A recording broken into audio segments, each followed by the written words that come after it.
عائشہ صدیقہ کیا ہے؟ زمین کے سارے چوپائے نے، ایک تو نہیں، صرف عرب کے نہیں، حجاز میں نہیں، حجاز کے، اچھا دیکھیے آپ، عراق میں ہوا واقعہ، بیٹھی ہیں حجاز میں، عراق اور حجاز میں کتنا فرق ہے، اور یہ حدیث بیان کر رہی ہیں اور فرما رہی ہیں کہ زمین کے سارے چوپائے نے کیا کیا تھا، اس آگ کو بجھانے کی کوشش کی تھی، غیر وزن، سوائے چھپکلی کے۔ یہ چھپکلی آ کر پھونکے مار رہی تھی، پھونکے مار، انہا کانت تنفخ علیہ، یہ آگ میں پھونکے مار رہی تھی، پھونکے مار کے اس کو بھڑکا رہی تھی، اور باقی سارے کے سارے جتنے بھی چوپائے تھے زمین کے، وہ سب آگ بجھانے کی کوشش کر رہے تھے۔ اللہ اکبر، اللہ اکبر۔ تو کیا کہنے لگی؟ امر رسول اللہ صلی اللہ علیہ وسلم بقتلہ، اس امت کو نبی نے حکم دیا ہے، یہ چھپکلی گستاخ ہے۔ انسان تو انسان رہا، کیونکہ دین پیش نہیں کیا جا رہا ہے ہمارے یہاں نا، دین پھیلایا نہیں جا رہا ہے، دین بتایا نہیں جا رہا ہے، یہ دین کا حصہ نہیں ہے۔ کیا یہ رسول اللہ کی حدیث نہیں ہے؟ کیا سیدہ عائشہ صدیقہ رضی اللہ عنہا معاذ اللہ جھوٹ بول رہی تھی؟ یہ سب سچی باتیں ہیں، یہ سب حق کی باتیں۔ کہا کہ رسول نے کہا کہ یہ گستاخ چھپکلی ہے، اس لیے کہا گیا کہ یہ آگ میں جلانے کے لیے متحرک تھی، اور جہاں تمہیں نظر آ جائے اس کو چھوڑنا نہیں ہے، اس کو قتل کر دو، بلکہ ایک ہی نیزہ ایسا مارو کہ ایک ہی بار میں قتل کر دو۔ اللہ اکبر کبیرہ، سبحان اللہ حمدن کثیرہ۔ اب مجھے بتائیے آپ، سارے جہاں کے چوپائے وہاں پہنچے تھے اس زمین میں، عراق میں؟ نہیں، اگر پہنچ جاتے تو جگہ ہی نہیں بچتی۔ ٹھیک ہو گیا؟ ایک تصور، 3500 سال پہلے واقعہ ہوا، جو چھپکلی، جس چھپکلی نے پھونک ماری تھی وہ تو مر گئی، وہ تو ختم ہو گئی، اور آپ بیٹھی حجاز میں، اور وہ چھپکلی رہتی تھی جناب کا عراق میں۔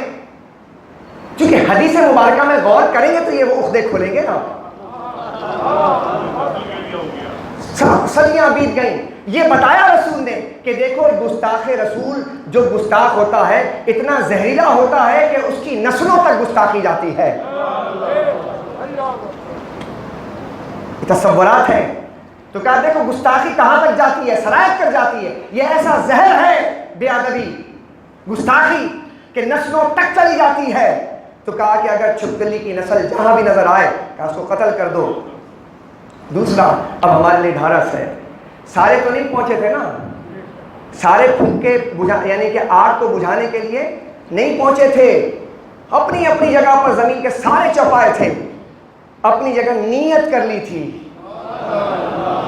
نیت کر لی تھی کہ اے اللہ ہمیں موقع دے، ہم جا کر آگ کو بجھا آئیں۔ اللہ نے اس نیت کی بھی قدر کی ہے۔ اللہ نے کہا نہیں پہنچے تو کیا ہوا، کہا کہ ہم اپنے مصطفیٰ کی زبان سے کہیں گے، وہ سب کے سب آگ بجھانے والوں میں سے تھے، لہذا قیامت میں ان کو اس کا اجر اس لیے دیا جائے گا کہ آگ بجھانے والوں میں تھے۔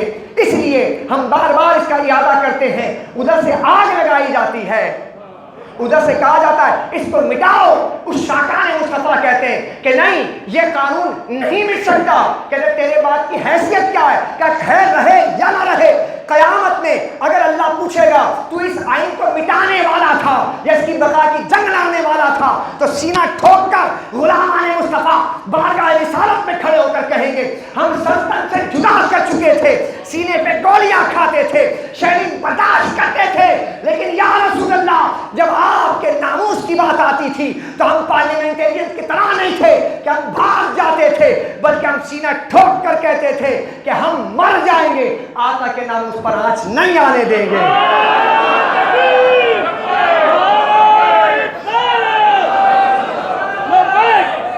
اب سمجھ میں آیا، اب سمجھ آیا، ارے تو یہیں بیٹھا رہے، تو کسی صدی میں بیٹھا رہے، فرق کچھ نہیں پڑتا، نیت کر لے کہ تو ناموس مصطفیٰ کا پہلا دار ہے، خدا کی قسم قیامت میں مصطفیٰ اپنے ہاتھ سے اپنے غلامی کا توق تیرے گردن میں ڈال دیں گے۔